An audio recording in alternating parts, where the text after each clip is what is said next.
Hey everybody, happy Tuesday. This is Matt here at the home for Wayward Records, and I just wanted to swing by today to talk to you about, you guessed it, records. And in particular, I wanted to talk about some punk rock records. And some punk rock records that really meant a lot to me when I was a teenager growing up, and ones that I still think are fantastic. When you're young and you're getting into kind of a genre of music, you devour so much stuff, and in the 80s it was a little more difficult because it was sometimes harder to find some of this stuff. And I know for me, I had to drive or ride with or get music from Houston a lot of times when I was a teenager in the 80s. And I would get these mixtapes and from friends. They would go somewhere and you would get them like a skate park, and you get a mixtape and you could try to dig through and see what everything was and try to figure out what a song was. And I remember trying to hunt down a record by The Freeze and DI and all these bands because I had heard songs on mixtapes. But there were certain records that really stood out as ones that kind of hooked me. And obviously, there's stuff outside of US punk rock stuff. Obviously, you hear the Sex Pistols and the Clash and the Damned and so many of those things. And those obviously were huge, hearing that coming from the UK. But a lot of the American punk rock records really were the ones that kind of got things going for me. So obviously there's some obvious ones in here and some that aren't really a super big surprise. And these are really in no order. Well, really the last three kind of are the big ones for me. But obviously for a lot of people, Misfits, Walk Among Us is a really big one. It's punk rock, it's horror movies and scary, but the melodies in here and the lyrics and the music and the kind of campy, ghouly devil ox and everything else. I mean, it was hard in the 80s to not fall in love with the Misfits. This is really before Danzig is the Danzig that we all kind of make fun of now. I mean, he was obviously that, but in a different way. So Misfits, Walk Among Us was huge. And then, the collection 1 and 2 come out. Those are also massive. But a lot of the other stuff was kind of hard to hunt down. So Walk Among Us you could get, though. So this was obviously a pretty big one for a lot of people getting into punk rock. Probably still. Now they're more of a shirt. But, huge. Another one for me that came from the other side of the United States was Circle Jerks, Group Sex. Keith Morris, is a force of nature, completely and totally on his own. But these songs are short and fast and just chaotic and awesome and wonderful. I mean, I Just Want Some Skank, Wasted, World Up My Ass, Don't Care, Live Fast, Die Young. I mean, you can't, when you're 15 years old and this is, you're fully invested in punk rock, a song like that feels like it is everything to you. So the Circle Jerks were huge, huge, huge for me also. And this record is still the one that's my favorite. Actually, and I always loved Golden Shower of Hits too, but that's almost like a totally different feel than Group Sex is. So Misfits, Walk Among Us, Circle Jerks, Group Sex. Probably, and I said the last three. These last four are some of the biggest records to me growing up that shaped my musical taste, and in some cases like political taste and how I feel about certain things. But it's hard to not have fallen completely in line and in love with Minor Threat. Everything they did. I think it's 26, 27 songs. Every single bit of it felt like it was directed to you, like it was written just for you, and you understood a lot of this stuff, and you internalized it, and you kind of understood.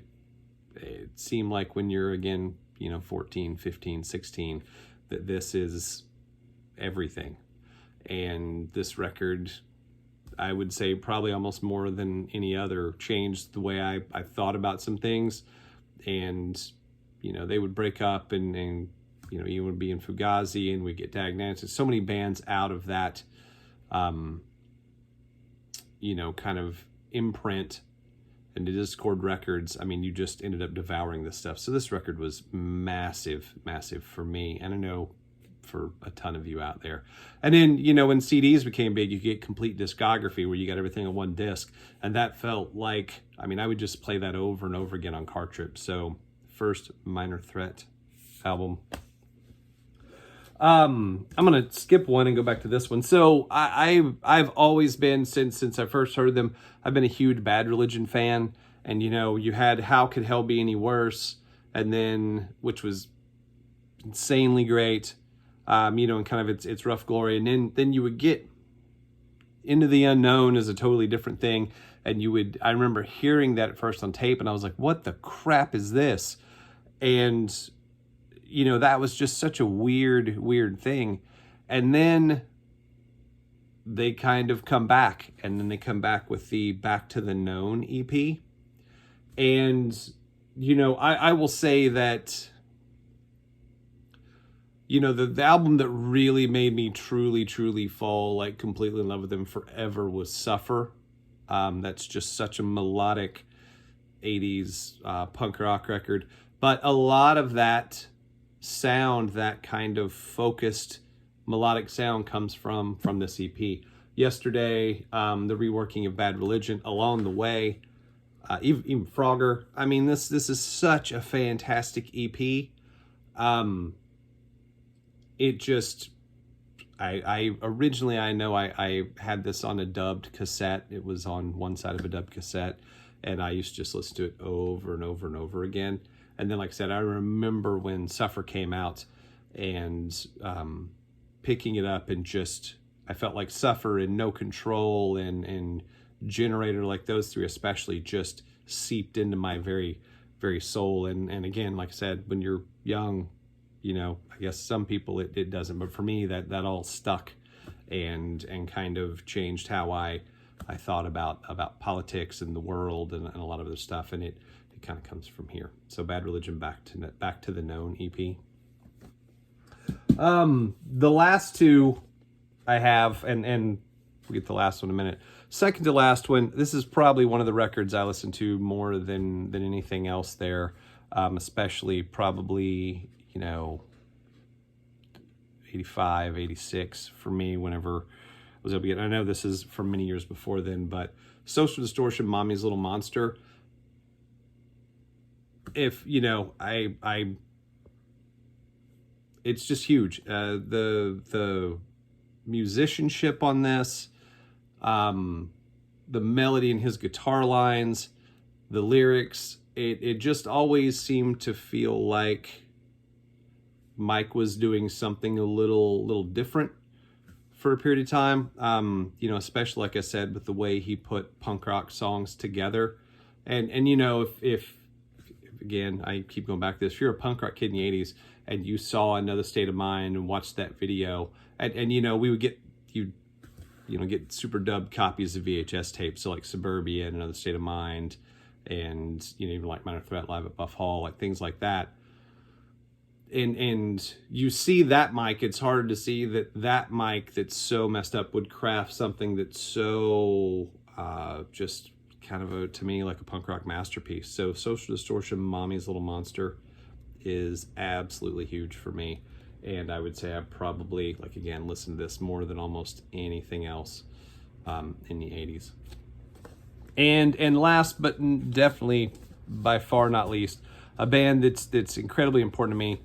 It's on the shirt.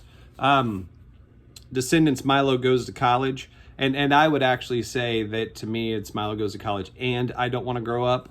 Both of those were just such an integral part of me listening to punk rock music and getting into punk rock and doing that again in East Texas. So that wasn't an easy thing to do. And some of these albums weren't particularly easy to find at times. Like I said, I would have to drive to Houston to get them. This one I picked up at Sound Exchange in Houston, and, you know, after having dubbed copies for a long time and just listening to this almost religiously for so long. And, you know, it was one of those things, where I was, and it was hard to find out when shows were coming, especially there, and where I lived is like a 2-hour drive from Houston, so I never got to see them, back in the 80s. So whenever Everything Sucks came out and they went on tour, and I got to go with some friends and go see them live, I mean, that was like a religious experience for me to see the Descendents finally, after all those years of imagining what it could be like. So Descendents, Milo Goes to College is probably, again, one of the most influential records in my life.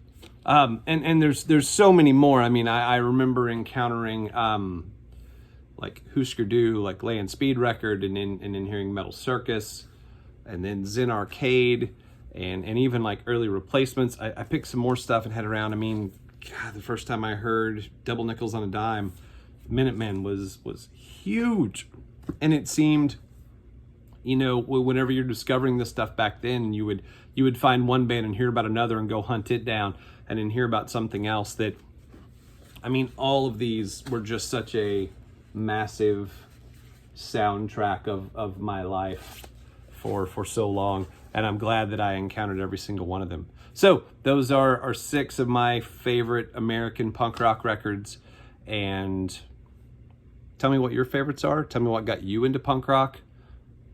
Tell me which bands you still love and listen to all the time. I will see you Thursday. Have a good rest of the week. Stay safe, and I'll talk to you soon.